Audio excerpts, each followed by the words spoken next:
சொர்க்கத்துல அதிகமா இருக்கிறது ஏழைகள். ஏழைகளை எப்பவும் புறக்கணிக்காதீங்க. ஏழைகளாம் ஒதுக்கப்படக்கூடியவங்க நினைக்காதீங்க. இவரு ஏழையா இருக்கிறாரு, இவரோட என்ன ஒட்டு உறவு அப்படின்னு சொந்தக்காரங்களும் நினைக்கிறாங்க. சொந்தமா இருப்பாங்க, பந்தமா இருப்பாங்க. ஏழைங்கிறதுனாலே ஒதுக்கி வைப்பாங்க. ஏழைகள் ஒதுக்கப்பட வேண்டியவர் இல்ல, அவர்கள் தான் அரவணைக்கப்பட வேண்டியவர்கள்.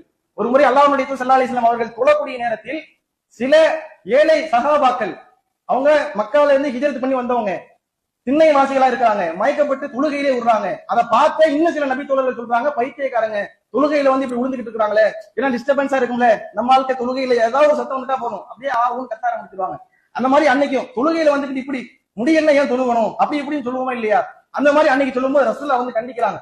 என்ன பேசிக்கிட்டு இருக்கீங்க, அவங்க யாரு தெரியுமா? உண்மையில் அந்த ஏழைகளுக்கு கிடைக்கப்படக்கூடிய சிறப்பை நீங்கள் அறிந்தால் நாங்களும் ஏழையாக மாற வேண்டும் என்று நீங்க ஆசைப்படுவீங்க.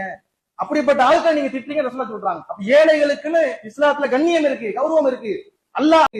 அல்லாஹ் அவங்களை கண்ணியப்படுத்தி சொர்க்கத்தில் அவங்களை முன்னாடி அனுப்புவான்.